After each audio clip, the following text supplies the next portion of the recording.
Hi there, Cycle Camp here again. Let's take a look at a digital power meter. We're going to look at a real cheapo that I picked up off eBay. Now, everybody knows PowerWerx, and here's an example of PowerWerx. This is exactly the same configuration as the one that I bought. No leads attached. I put my own power poles on there and all that. Here's an example of the one that I bought just for the price comparison. You'll notice it's made a lot more crudely, but let's see what it does. Okay, so here's our little power meter, and let's take a look at what it's doing. So basically up here, you have the current in real time, how many amps the device is drawing. And I have this hooked up to one of my little VHF radios. And it's drawing between 0.14 and 0.15 amps. And the reason it's flickering around is because there's actually people yakking, and it's trying to run the speaker, but I have it turned way down. Then over here, we have the current voltage. What is the current voltage that we're seeing right now on the input side, the source side here, of the device? So we're drawing about 0.15 of an amp, a tenth of an amp and a half at 13.4 volts. And then it converts it for you. It's really nice. It says, well, here's what you're drawing for wattage right now. And that's pretty slick and all that kind of stuff. Now this meter says it goes to 100 amps. I find that really hard to believe with the cable that it has on. It might be able to tolerate 100 amps for about 10 seconds, and then it's going to blow up in your face. But for what I'm doing, which is pretty much under 35 amps all the time, that's more than enough. Now you'll notice this display here is switching all the time, and basically what this is giving you is high and low points of what's going on. So I'm going to say them as they go by, and this will be kind of quick.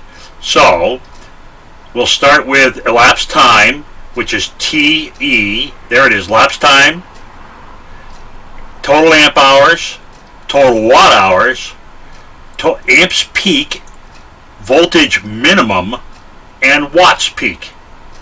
So that's what it's giving you. So you know your total amp hour draw, which is what I bought this for. I want to be running portable with batteries, and I want to see what kind of a draw I'm putting on my batteries, as well as the voltage that's there, and how long I've been running on that battery, how many total watt hours, all that kind of stuff. So it all sounds pretty slick.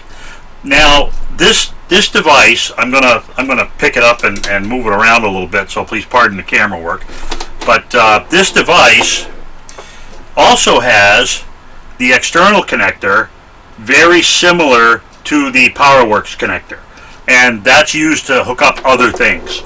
To be honest with you, I haven't even looked it up yet, so I don't know what it does. But you'll notice this one's made a lot cruder. It's plastic. It's a plastic box. It has basically stuff screwed into either side. It's not really pre-contoured like the PowerWerx. But I'll tell you what, for $10, kind of hard to go wrong. So I just thought I'd let people know about that. I got 3 of them. I wired them all up and I tested all 3 of them, and they all work. I'm very happy with them. Very, very nice to go. So and here's so I told you before the radio was running just in receive mode. So sometimes you're better off to leave your dogs at home. Here's some people, and you'll notice that if I turn it up, it's going to get kind of loud. That's a little video clip of the coyote going after the deer. Yeah, so I mean, you saw that when the radio is trying to push that speaker, it's drawing more current, about another tenth of an amp than it would otherwise. So that's basically what I got this for. It's a pretty useful little guy. I mean, even though it's made out of cheap plastic, it seems fairly rugged, and the display. A lot of my friends complain that the PowerWerx display with this white on blue is very difficult to see in the bright sunlight, and I believe that's true. I think this guy uses almost the identical display. So I wouldn't be surprised at all if we opened this thing up and looked inside, if we saw a PowerWerx based board in there just wrapped up in a different container with different labeling.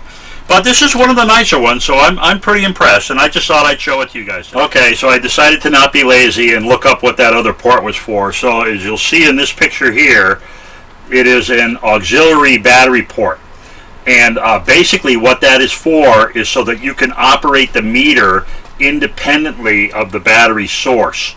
So you can run the meter even when the battery is disconnected, and that way you keep the time going and all that stuff. If you look down here on the specifications, it says operates with 8 to 60 volts, 0 volts with auxiliary battery, which just means if you power it separately, you don't have to worry about your source being on all the time.